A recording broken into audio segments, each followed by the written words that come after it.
Retrouvez Businesswoman avec MAF Pro.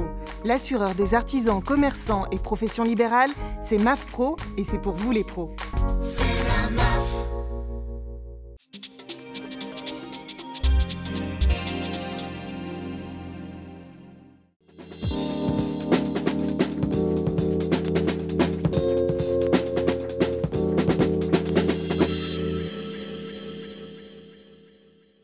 Bonjour à toutes et à tous, merci de nous retrouver sur Businesswoman, votre rendez-vous économique dédié à l'entrepreneuriat au féminin, consacré aujourd'hui aux étudiantes et entrepreneurs. Depuis que la création du statut étudiant-entrepreneur a vu le jour en 2014, les moins de 28 ans peuvent désormais marier jean d'étudiant et mallette de chef d'entreprise.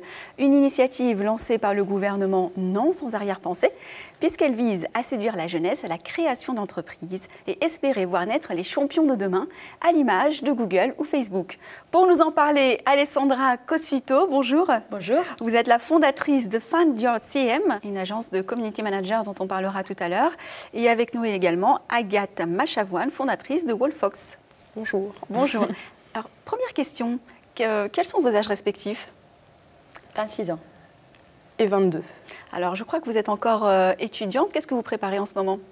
Je fais un double cursus. Le premier est à l'ENS Cachan en design et le second est en DSA de stratégie de communication à l'école Estienne, Paris.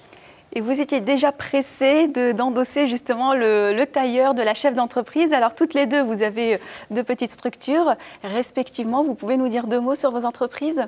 Donc, j'ai fondé Wallfox, une agence de marketing pour start-up. D'accord. Qu'est-ce qui vous a donné envie de créer justement une agence de marketing? Pourquoi une agence de marketing? Pourquoi cette envie d'entreprendre maintenant à 22 ans, si jeune? Mon cursus, normalement, pousse vers soit rentrer en agence, soit à se lancer dans le freelance. Mais la rencontre avec mes deux associés m'a permis de découvrir une nouvelle voie qui était peut-être de créer ma propre agence. Et oui, peut-être que j'ai lancé rapidement. Ça a été une évidence pour vous? C'est ça. Et alors, Find Your CM, donc c'est une agence sur le community manager. Idem, le même déclic. Comment ça s'est passé concrètement? Moi, j'ai eu un parcours littéraire en Italie et puis en France. Donc, c'était un peu un hasard. J'ai pris un cours d'entrepreneuriat à Sciences Po. Et là, ça a été une vraie révélation par rapport à ma personnalité et mes envies. Je pense qu'on n'en cite pas assez les jeunes, ou en tout cas pas encore, surtout pas dans des universités littéraires ou à Sciences Po, au parcours d'entrepreneur. Alors qu'il y a de plus en plus d'étudiants qui lancent leur start-up. Et je pense que c'est le bon moment dans une vie pendant qu'on est étudiant ou juste à la fin, de se lancer dans l'aventure. Alors finalement, le statut étudiant-entrepreneur est tombé à pic pour vous, je crois savoir, finalement. Moi, c'est tombé à pic parce que je venais de finir mes études, donc après un master et un master spécialisé. Et j'ai saisi l'opportunité parce que quand même, le statut étudiant donne pas mal d'avantages. Et notamment, les diplômes de l'étudiant-entrepreneur permettent d'avoir accès à des espaces de coworking, à avoir des mentors académiques et professionnels.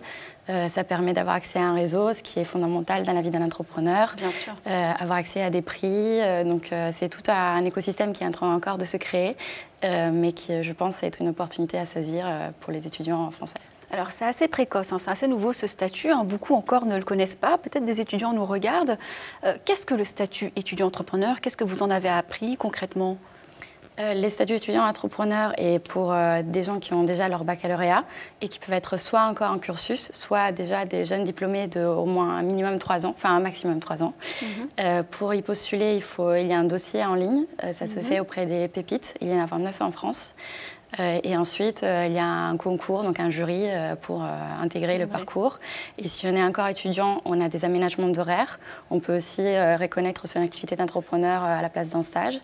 Et si, comme moi, on a déjà fini ses études, on a quand même accès à des cours auprès des établissements d'enseignement qui sont partie de la pépite. Donc, par exemple, moi, je suis à la PSL, donc à la pépite PSL, qui regroupe entre autres l'école normale sup, Dauphine, l'ENSAD. Donc, on pourra choisir des cours un peu à la carte dans ces universités-là. Alors, Agathe, je crois que vous avez également déposé un dossier, mais c'est en cours actuellement. C'est quoi les démarches précisément et quelles sont les difficultés quand on veut justement intégrer une pépite? Pour créer le dossier, c'est tout simple. Ça se fait sur Internet. Donc, il suffit de choisir une pépite parmi les 27, 29 qui existent. Donc de remplir le fichier sur Internet qui demande globalement de reformuler son CV. et ensuite de l'envoyer aux différents organismes auxquels on veut s'inscrire. Alors qu'est-ce qui bloque dans votre cas? Parce que du coup, d'autres cas qui nous regardent peuvent avoir le même souci que vous. C'est le manque de place peut-être, on ne vous répond pas parce que c'est encore tout nouveau, c'est encore en train de se mettre en place. Hein. Je crois savoir que même vous êtes officiellement intégré à une pépite, mais ce n'est pas encore tout à fait... Je suis intégrée depuis décembre et là, ça commence à se mettre en place, mais je pense que le problème, c'est que peut-être un manque d'informations, de ressources, donc le temps que les pépites contactent tous les enseignants et toutes les parties prenantes, ils n'ont peut-être pas encore traité tous les dossiers. Alors, qu'est-ce que vous pensez, vous, en tant qu'étudiante, de ce statut qu'on vous a proposé, que vous propose l'État? Est-ce qu'il y a des choses à améliorer? Qu'est-ce qui vous plaît justement dans ce statut? Comme je dis, mon dossier pour l'instant n'est pas abouti, donc j'ai une vision assez simple.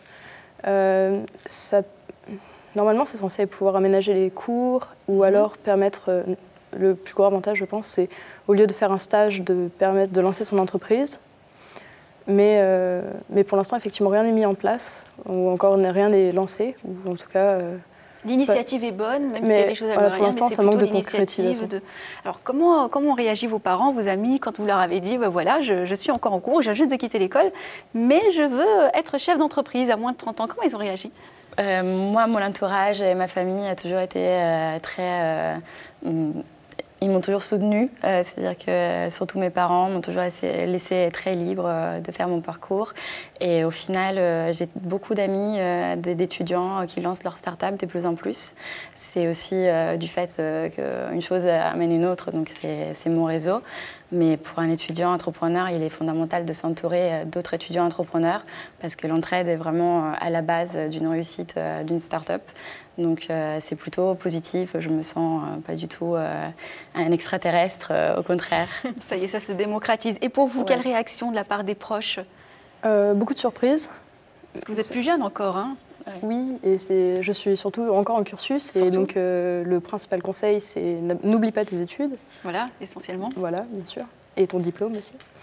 Mais sinon, non, j'ai pas eu de frein de ce côté-là. En tout cas, même beaucoup d'aide.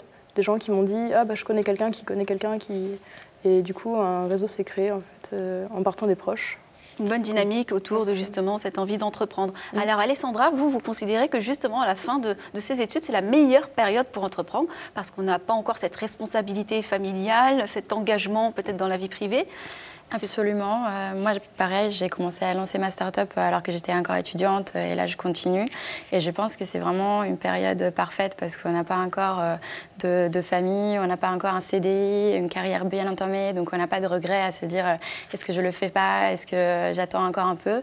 Et surtout, aujourd'hui, être jeune, être entrepreneur, c'est plus mal vu. On ne va pas regarder les gens, surtout dans nos secteurs, marketing digital, community management. On a limite plus de... autorité, même si c'est prétentieux à dire, mais c'est parce que c'est générationnel, que quelqu'un qui va se lancer après toute une carrière dans le même secteur. Donc je pense qu'il n'y a vraiment aucune crainte à avoir, et même si c'est un échec, parce que voilà, il y a 9 startups sur 10 qui échouent, donc il ne faut pas avoir peur de ça, parce que quoi qu'il arrive, ça va être une expérience hyper enrichissante qui va être quand même valorisable par la suite, même si après on décide d'intégrer une entreprise ou changer de parcours. Alors vous avez manifestement trouvé vos voies, mais est-ce que ça a été facile de clairement savoir ce qu'on a envie de faire si jeune, de savoir précisément que c'est dans ce secteur qu'on veut travailler, créer son entreprise, parce que souvent on se cherche longtemps?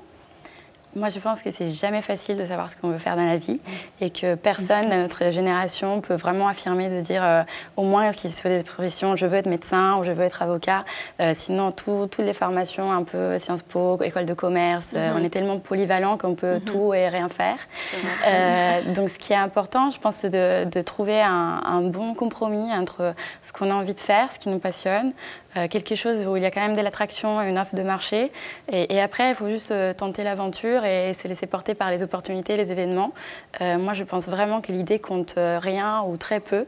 Et ce qui compte, c'est vraiment l'exécution. Donc, le fait de savoir pivoter, itérer par rapport à ce qui se passe dans la vie de l'entreprise, aux rencontres qui se font.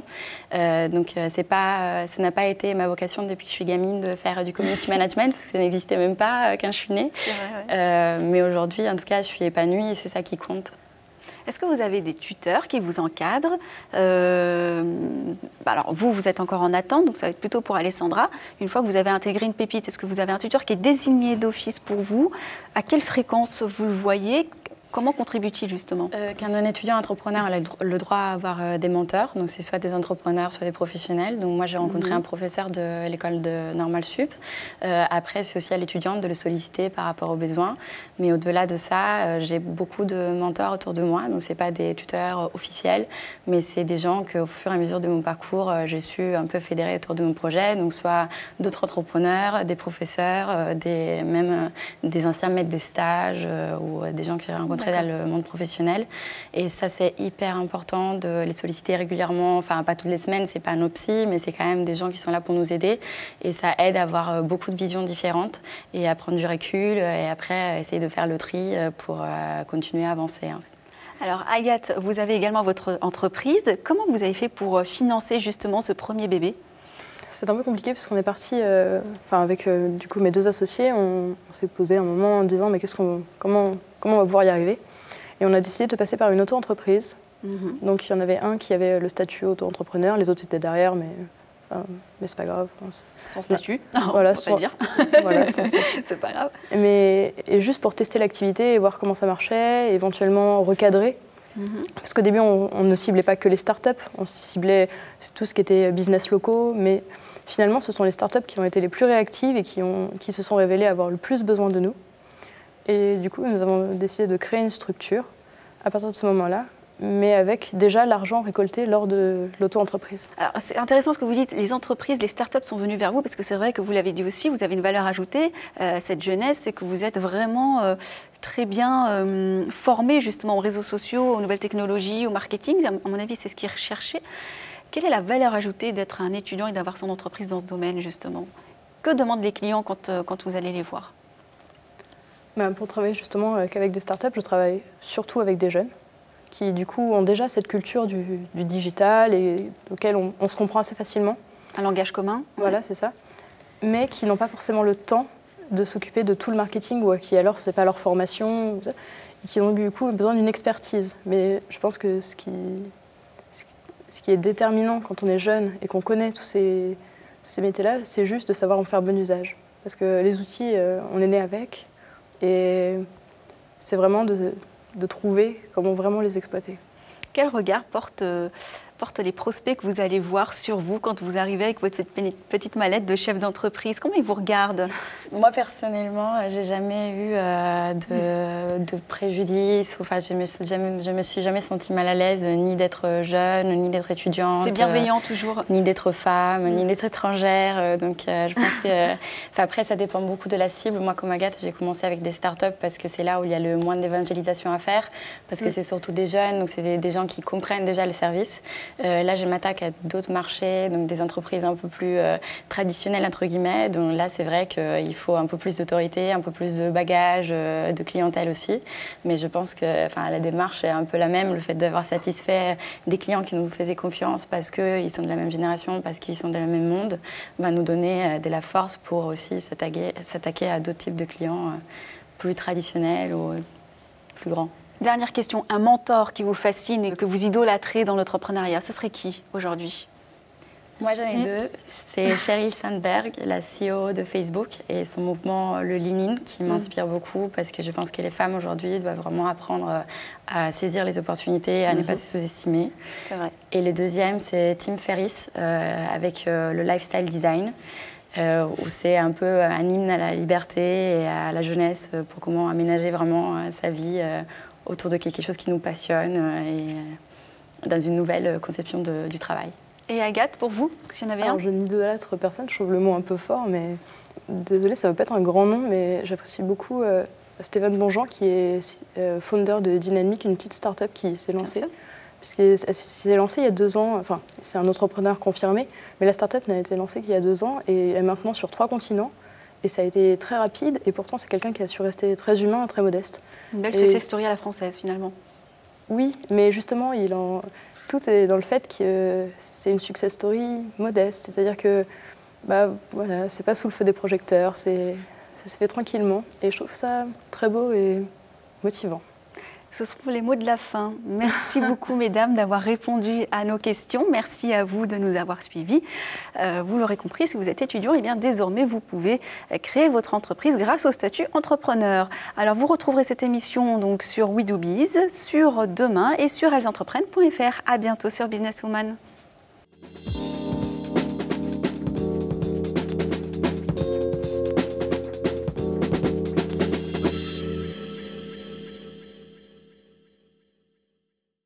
Businesswoman vous a été présenté par MAFPRO. L'assureur des professionnels et de la santé collective, c'est MAFPRO et c'est pour vous les pros.